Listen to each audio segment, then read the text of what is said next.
Muy buenas noches.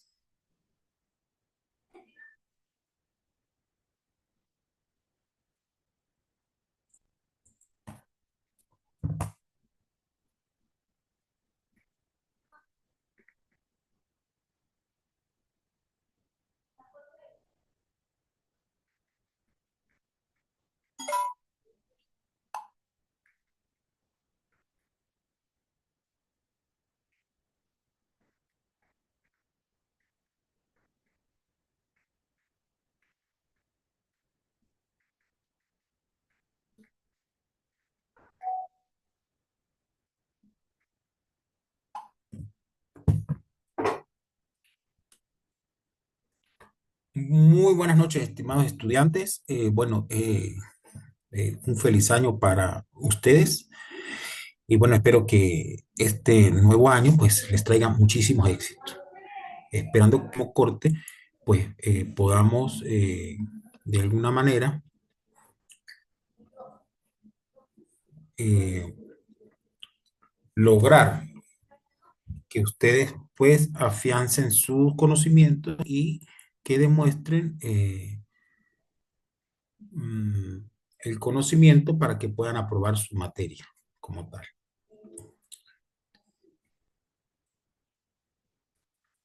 Eh, ¿Qué les comento? O- Hoy vamos a comenzar a ver este tema que se llama capacidad de soporte o relación de soporte California, que es un tema que continúa respecto al tema de compactación. Si bien es cierto que este tema es un tema aplicado en el área de pavimentos porque es la medición de la resistencia a la penetración de un suelo para diseño de vías, para el diseño de vías. Bueno, quisiera saber si están escuchando como tal. Sí, profesor. Ok. En este tema, ¿verdad? Normalmente es un tema que se dicta en el área de pavimentos, pero esta universidad politécnica, Santiago Mariño, pues la tiene incluida dentro de el currículum o dentro de la malla curricular de la materia mecánica de suelos. Si bien es cierto que es un tema de pavimento, pues es un ensayo que corresponde al área de mecánica de suelo como tal. Entonces, el ensayo de soporte California es un ensayo que se realiza para medir la resistencia a la penetración del suelo como tal. A ver, voy a poner acá la diapositiva, ¿verdad? A correr la diapositiva. En esta primera diapositiva nos definen más o menos lo que es la capacidad de soporte California o llamado CBR. Dice, este ensayo nace en 1920. Este método establece una relación entre la resistencia a la penetración del suelo y su capacidad de soporte como base de sustentación para pavimentos. A ver, en este tema de mecánica de suelo, en la materia de mecánica de suelo, nosotros veremos un tema más adelante que es la resistencia al esfuerzo cortante. Y allí uno realiza un ensayo que es para determinar la resistencia del suelo para diseño de vías, perdón, para diseño de fundaciones, para estabilización de muros. Es un ensayo distinto a este, pero tienen la misma función que son ensayos para diseño, ¿verdad?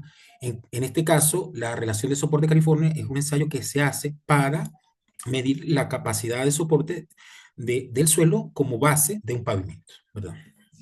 Dice, aquí este ensayo mide la resistencia relativa del suelo porque la refiere a un material patrón, a la que se le ha dado una resistencia a la penetración del 100%. La relación de estos dos valores multiplicado por 100 da la relación de soporte California. ¿A qué se refiere esto? A ver, si el ensayo, hay un ensayo que es el ensayo patrón, que es el que dice acá que se le da una resistencia del 100%. Ese material que se ensayó con esa resistencia al 100% es un material, es un macadam de alta resistencia, pero este patrón es un patrón utilizado en todo el mundo. Es decir, el ensayo de los resultados de este ensayo es el que sirve como medio comparativo para cualquier suelo que nosotros le practiquemos el ensayo de relación de soporte California en cualquier parte del mundo. A ver, si nosotros fuéramos, por ejemplo, un salón de 5 estudiantes o de 10 estudiantes, ejemplo, pero existe una persona que mide, la persona que tiene una altura mayor de, digamos, 1,80, digamos que es la persona que tiene mayor altura. El resto mide 1,68, 1,50, 1,55, 1,60. Si yo quisiera determinar cuál es el porcentaje que yo tengo de altura o que cualquiera de los participantes tiene respecto al de la altura mayor, yo pudiera sacar un porcentaje que represento de ese 100%. Digamos, ¿me estoy dando a entender?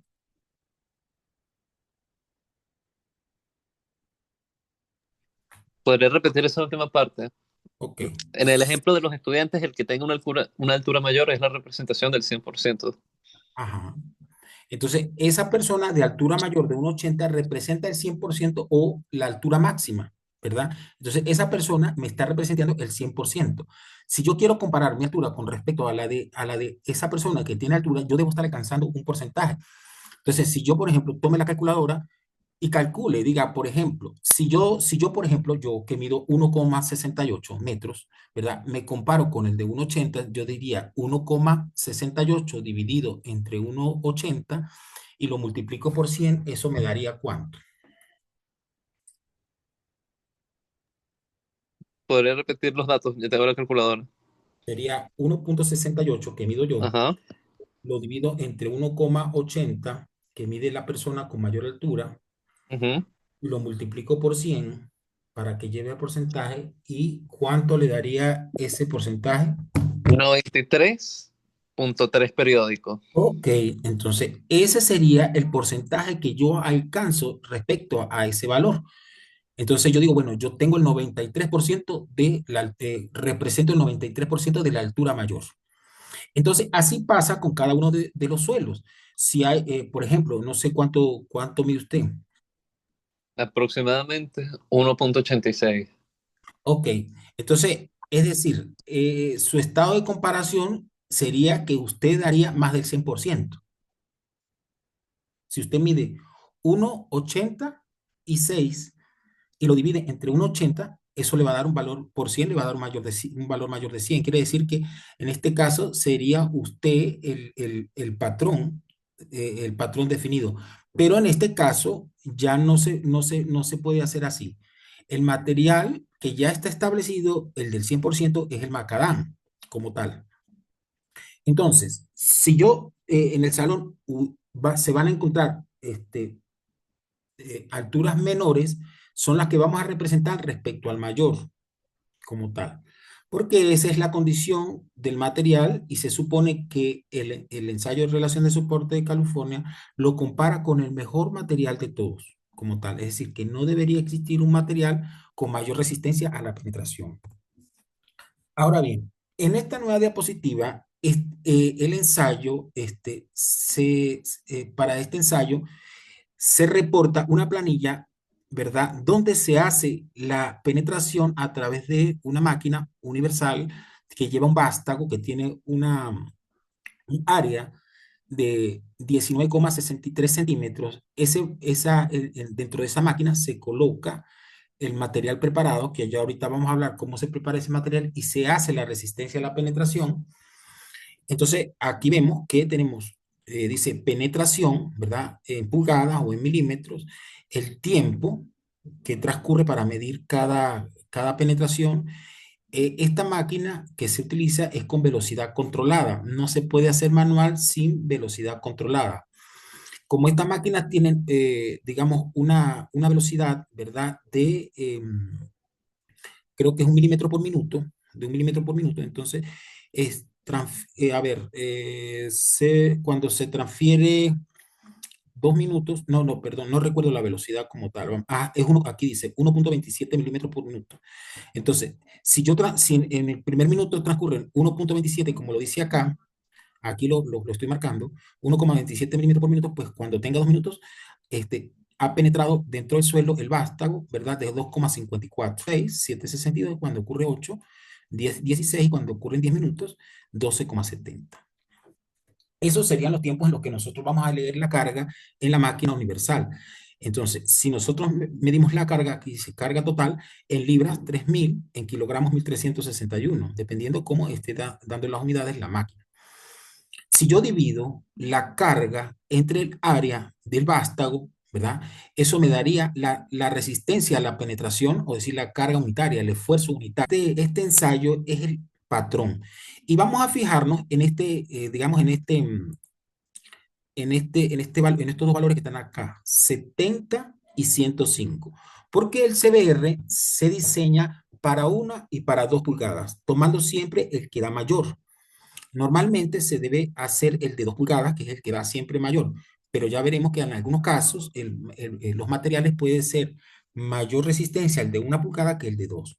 Por supuesto que no puedo ahondar, digamos, en algunas cosas en este tema, porque eso es un tema ya realmente de pavimentos. Acá lo que vamos a ver es cómo se prepara, cómo se usa y cómo se calcula, ¿verdad? Pero sin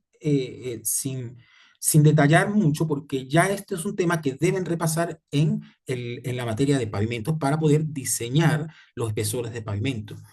A mayor valor de CBR, debería encontrar menores espesores de pavimento en cuanto a espesor de carpeta de rodamiento, en cuanto a espesor de base, en cuanto a espesor de subbase, ¿sí? Entonces, vamos a tener en cuenta este valor, 70 y 105, porque de allí emana una ecuación que es la que estábamos haciendo ahorita, comparar ¿verdad? Y lo voy a dividir, el de 1 pulgada lo voy a dividir entre 70 y el de 2 pulgadas lo voy a dividir entre el máximo, que es 105. Ok, a ver, ¿cómo vamos a preparar, ¿verdad? Para que veamos más o menos el equipo que se utiliza en el laboratorio para hacer. Se debe preparar el ensayo de compactación. Se toma el material, ¿verdad? Se lleva al laboratorio y se prepara la curva de compactación. La curva de compactación fue el tema que nosotros vimos que precedía a este tema. La curva, no sé si la recuerda. Un poco. Bueno, eso fue lo que se evaluó en el último parcial. Entonces, esta curva de compactación debemos producirla con el material para poder hacer nuestro ensayo, ¿verdad? En estas briquetas que se ven acá, acá están los moldes para ser compactados. Hay un pisón, ¿verdad? El martillo de compactación, por aquí vemos un vástago, ¿verdad? Perdón, un trípode con un extensómetro para medir esponjamiento, expansión del suelo. Tenemos acá unas sobrecargas que hay que colocarle al suelo cuando se van a llevar a un periodo de inhibición. Pero quería mostrar más o menos cuál era el equipo que se utilizaba, que se utiliza para hacer ese ensayo. Posteriormente, después de esta clase, que la pase, pues yo le voy a aplicar ese ensayo. Entonces, acá dice, en la siguiente diapositiva, dice que, bueno, hay que preparar 3 cilindros, ¿verdad? Con distintas energías de compactación. El ensayo de compactación que se hace para hacer la curva de compactación se hace con una energía de compactación de 56 golpes. Se hace en 5 puntos para obtener el contenido medio óptimo y la densidad máxima, que es la curva que les acabo de mostrar. El nuevo ensayo consiste en llenar esos 3 cilindros que nosotros vimos allí y compactarlo en 5 capas, pero al primer cilindro se le van a dar 12 golpes por capa en las 5 capas, el siguiente se le va a dar 25 golpes y el tercero en 50. ¿Con qué humedad se van a compactar esos materiales? Con la humedad óptima que me da la curva de compactación, ¿verdad? Una vez que hemos compactado esos materiales, nosotros los vamos a llevar todos los datos, peso del cilindro más muestra, etcétera, etcétera. Los debo llevar a un periodo de inhibición, ¿verdad? El periodo de inhibición o periodo de saturación, de alguna manera, para poder luego ensayar la penetración en las condiciones más adversas del material. Vamos a ver aquí, por aquí había una diapositiva donde tiene más o menos una figura o una foto donde los materiales están, si lo puede observar acá,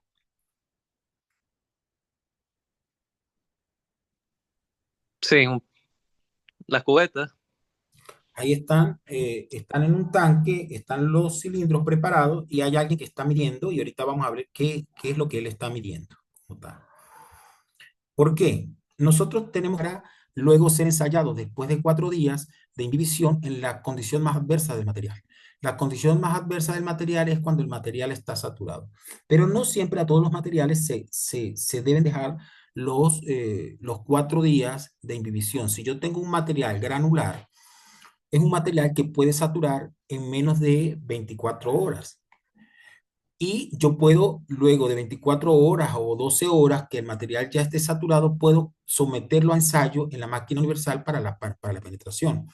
Ahora, si yo tengo un material que es fino, hay que dejarlo 4 días y cada día hay que medir el hinchamiento del material.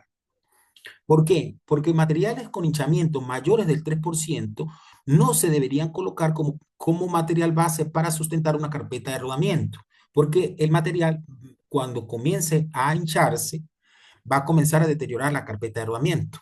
Y bueno, ya las consecuencias se las explicarán en el área de pavimento. Por tanto, nosotros deberíamos estar midiendo con el extensómetro cada lectura. Ejemplo, el primer día, una vez que los materiales se han colocado dentro del tanque con las cargas respectivas, se espera media hora que el material se estabilice con el agua y comenzaría la primera lectura después de media hora. Se toma el extensómetro y se le coloca sobre un vástago. Vamos a ver si lo volvemos a ver acá. Acá, esto en el centro, acá donde se ve el extensómetro como un reloj, abajo hay un vástago, ¿verdad? Que está conectado a un plato y ese plato, encima de ese plato hay unas cargas, ¿verdad? Pero como se transmite La fuerza. la fuerza de hinchamiento hacia el reloj, entonces se toma lectura inicial y luego a las 24 horas se vuelve a tomar la lectura para ver la lectura final del día siguiente. Luego, al segundo día, a la misma hora que se hizo la anterior, las dos anteriores, se vuelve a medir y se toma la diferencia de altura, cuánto ha aumentado. Así hasta el cuarto día, ¿verdad? Para mirar el hinchamiento. Cuando nosotros vayamos a hallar el hinchamiento lineal, ¿verdad? El hinchamiento lineal sería la lectura final menos la lectura inicial.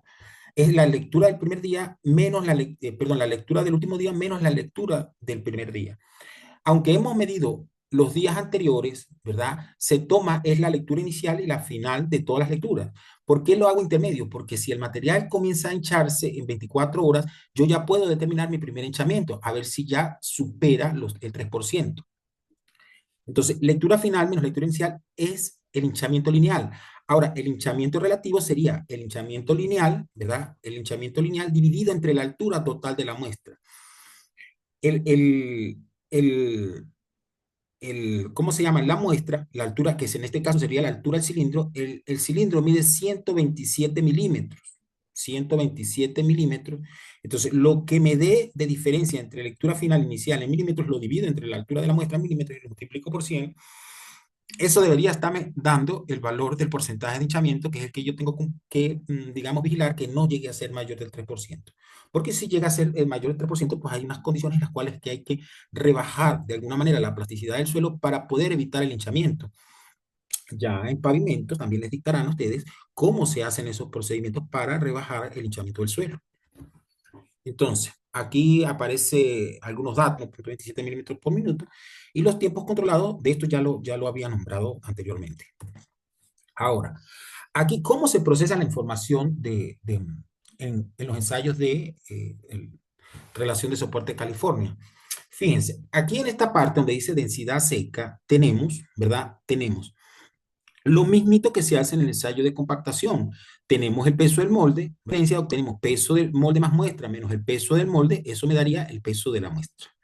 Tengo el volumen del molde, sería el volumen de la muestra, si el peso de la muestra húmeda lo divido entre el volumen del molde, pues eso me estará dando la densidad húmeda. Si yo luego divido eso, densidad húmeda, entre uno más el contenido de humedad, ¿verdad? Sin porcentaje, eso me estaría dando la densidad seca, que eso es un tema que ya nosotros lo evaluamos. Pero ahorita en la diapositiva anterior, perdón, posterior, vamos a ver cómo están las ecuaciones para calcular eso, para recordarlo. Este sería la primera inicial, ¿verdad? Donde cada uno se prepara, uno con 12, otro con 25 y otro con 56 golpes por capa. Luego, a cada molde, nosotros le vamos a calcular la humedad. Es decir, acá hay una humedad inicial y una humedad final. La humedad inicial es cuando yo preparo el ensayo sin llevarlo a saturación. Tomo una pequeña muestra y calculo la humedad. ¿Qué humedad debería estarme dando? Pues la humedad muy cercana a la humedad de compactación, de la humedad óptima de la curva de compactación, porque esa fue la humedad con la que decidí humedecer el material para compactar a 12, a 25 y a 56. Luego que se ensayan, después que se han penetrado, se vuelven a desarmar los cilindros y se toma una pequeña proporción del centro y se calcula la humedad final para cada uno. Por eso aquí aparece la humedad inicial y la humedad final para 12, inicial y final para 25, inicial y final para 56. Fíjense ustedes que la inicial, por ejemplo, da 7.2 en el de 12, 7.2 en el de 25 y 6,9 muy cercano a 7.2 en el de 56 golpes. Por supuesto que como son ensayos de laboratorio pueden haber algunas variaciones, por ejemplo, porque posiblemente la persona o el técnico que estaba haciendo el ensayo colocó un poquito más de agua o midió un poquito menos de agua y eso es lo que se va a reflejar en el resultado, pero el valor debe estar muy cercano a la humedad óptima. Una vez ensayado, se calcula la humedad final, fíjese, 11.5 para el de 12, después baja a 9.9% el de 25 y luego baja a 8.7.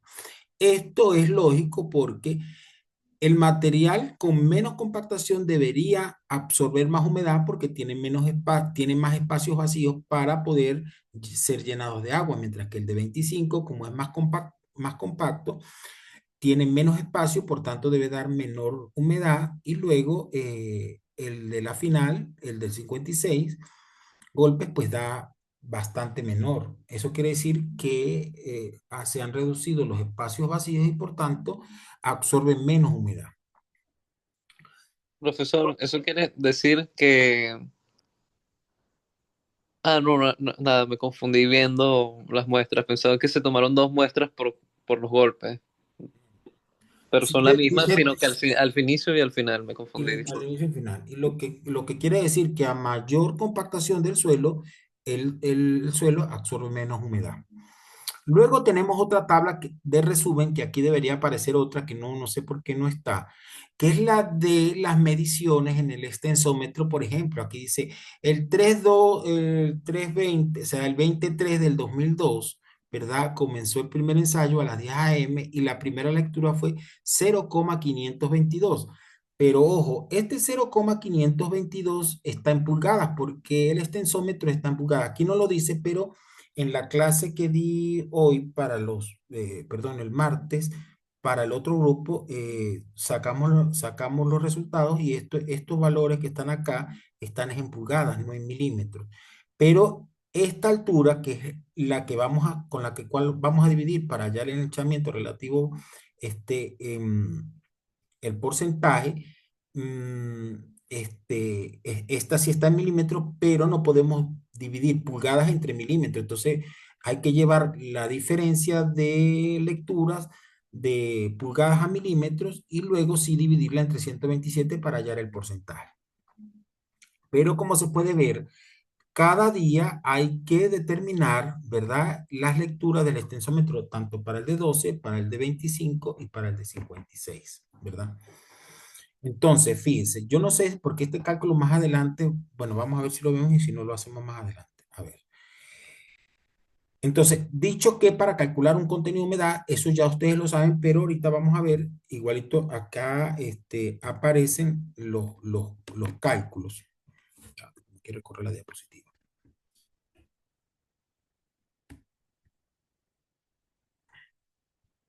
Ok.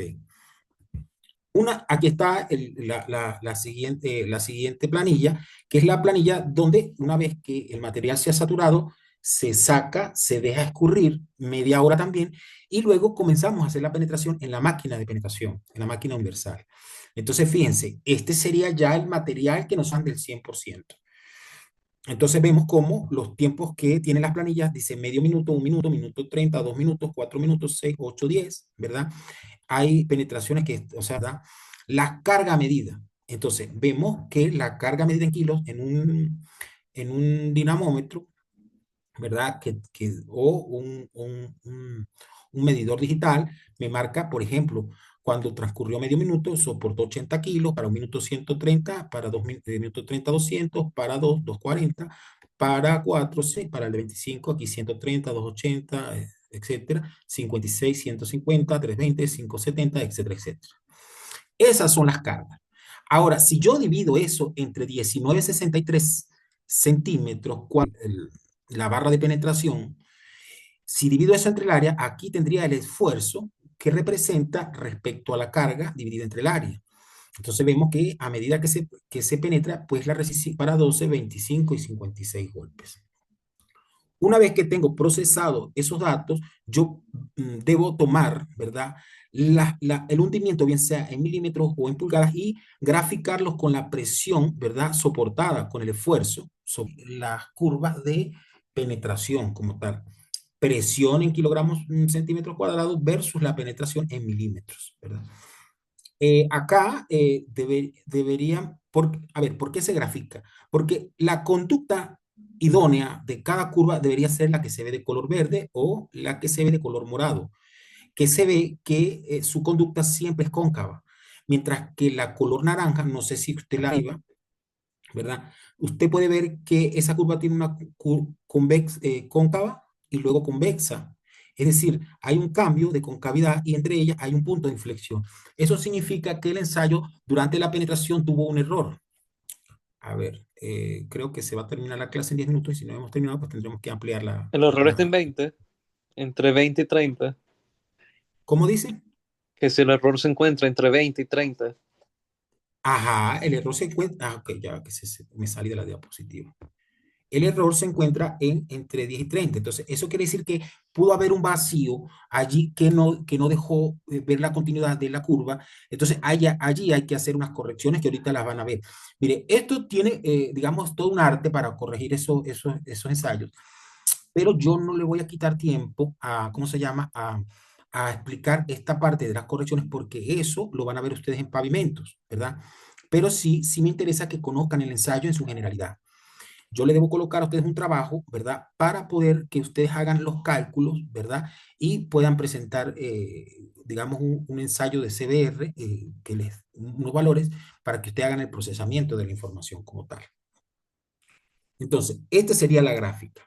Y luego graficaría, ¿verdad? La densidad obtenida del suelo, la densidad seca, versus los valores de CBR para determinar el valor de CBR. Pero esta diapositiva me la salto porque hay que conocer otras cosas previas antes de llegar a esa gráfica como tal.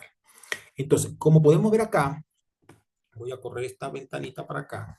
Vamos a ver, acá aparece la planilla, ¿verdad? Esta es la planilla. Por ejemplo, esto es una planilla del Laboratorio de Mecánica de Suelos de la Universidad de los Andes, en la cual yo he trabajado ya unos 25 años. Yo soy jubilado de la Universidad de los Andes. Es por esto que tomo estas planillas que he tenido la oportunidad de procesarlas en Excel como tal.